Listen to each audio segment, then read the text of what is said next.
part 18 of sharing my life story on here because it's so much easier than writing another book. So I scream and yell at this woman because she stole my parking spot. And like, I was full of rage. Like, I called her so many things. She finds me like an hour later in the store. She comes up to me and she goes, "You know what? I was thinking about what you said, and you're right. I'm wrong. I have a huge gift basket in my car that I would like to give to you and your daughter." And I'm like, okay, this is suspicious. There's something wrong here. I don't believe you, but okay, I'll take it. Like, whatever I receive. And so I follow her out to the car, and there's these big pillars, like in front of a store. I have my daughter on my hip.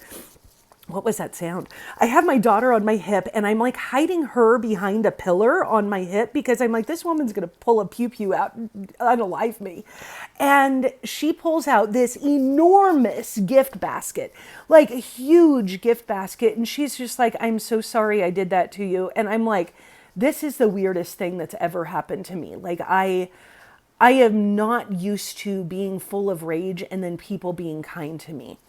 And my heart is just radically changing in ways that I don't understand. Like, I'm coming into compassion and empathy and real deep care, but yet I'm so full of rage because I've got this list of people that I desire to unalive because of the injustices that I saw them doing. And it was really a time of contradiction. And my mom and I start talking more, and our relationship is building. And she says, "Why don't you just move to Idaho with us?" She's in a different spot. My stepfather is now quite successful in Walmart, and she's a stay-at-home mom taking care of my sister, who's, about 8 or 9 at this point. And I'm just like, okay, let's do it. I have got a shit ton of debt from number 4. Everything was in my name. He had a car repoed under my name. Like, I was, don't do that. Do not put other people's shit in your name. Do not, even if you have a baby with them, like, take care of your own finances, because, that was not good. By the time we left Seattle, when we left Seattle, I was like, okay, number 4 is going to unalive us. I sold almost everything we owned in a middle of the night yard sale, and I drove to Idaho. With the insurance company things, I was getting a ton of chargebacks right then, so everything was like upside down. I'm like, I've got to go. I moved to Idaho and live with my mom, and they're doing really good, but I'm like, I've got to do something different. So I get a job, and I'm waiting tables at this little like truck stop. I end up starting a business where I'm doing house cleaning, and I enroll in school. And I hadn't been in school in like 8 years, so I'm having to test in because I'm a high school dropout that just got my GED and hadn't been in school since 10th grade. And I'm like, okay, let's do this. So I'm working a job and my business and going to school full time, and I'm a single mom. And I end up paying off about $20,000 worth of debt in like 3 months. And I was working hard. I'm staying with my mom, so I don't have any bills, and she's helping me care for my daughter.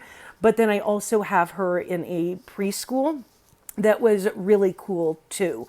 So it was like life was going much better. And throughout all of this, the moment I break up with number 4, I end up getting on online dating. And I meet this guy, Tim, and he turns into my best friend. But when we met face to face, because he lived in Idaho, we were like not compatible. But I basically could just trauma dump to him really, really easily because he was an excellent listener, deeply codependent. So I could just trauma dump and get it all out. And so I'm just trauma dumping to Tim constantly while I'm working all these jobs and doing all these things. And it was just such a wild experience. Like, I felt a lot of power. I was really getting my life together and things were going really good.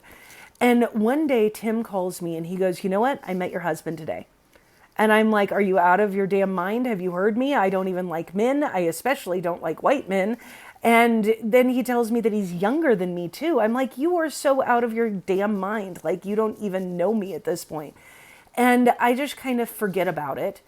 But I'm going back and forth because I'm now in a custody battle because he accuses, number 4 accuses me of kidnapping my daughter.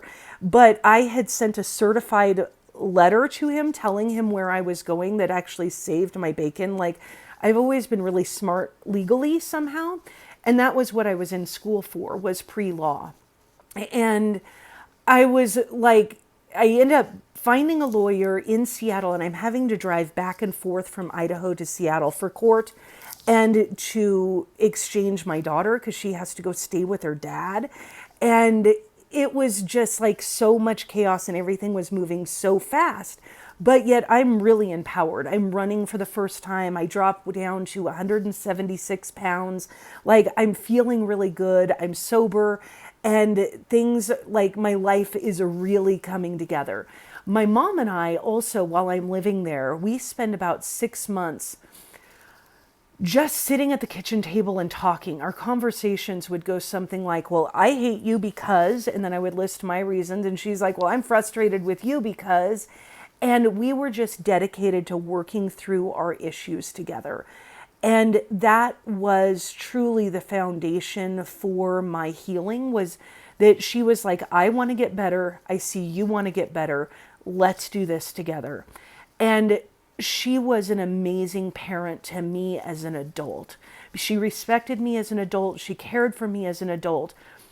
She didn't get in my business like a lot of parents do, but she challenged me to be a better me. It was during that season I really tackled like my perfectionism and my OCD. I was taking up to 6 showers a day because I just couldn't get the feelings off of my body. And she was so supportive and helpful for me through that time, but then also not codependent. She would be like, you have to take care of you. And she leaned very heavily into sovereignty and like, you have to do it on your own and I can be here with you to support you. And so that was truly such a beautiful season.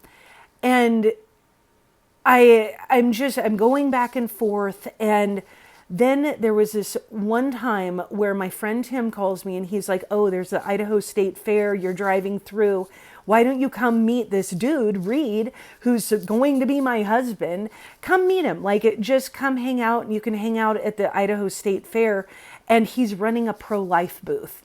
And the pro-life movement, it was something that was really exciting to my mom because she's healing through her abortion.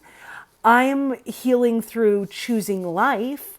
And I'm like, yeah, I'm going to meet him and this is awesome. So as I'm driving through, and I don't have my daughter with me, like I think I'm going to pick her up or drop her off. I don't know. I didn't have my daughter with me. I end up going to the Idaho State Fair and meeting Reed. And from the very first moment, like when I saw him walking up, it was like the seas parted and angels started singing. He was the only man that never looked at me with lust. He was the only person that saw me as a person instead of just my body, for how I looked, for how I acted. Like, he saw me so differently.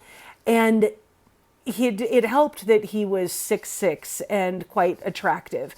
And so he was big and he felt safe. And that day, after the fair, we sat in a taco time and talked for like 5 hours. And when I drove home that night, I was absolutely elated. Like there was something so special and so magical happening because he was unlike anyone I had ever met. He was so sweet, so kind, so deep. And because he was a pro-life activist, he knew more about like women and women's health and women's reproduction that I had never known in that way. And so, this was the foundation of something new. We'll get to it next.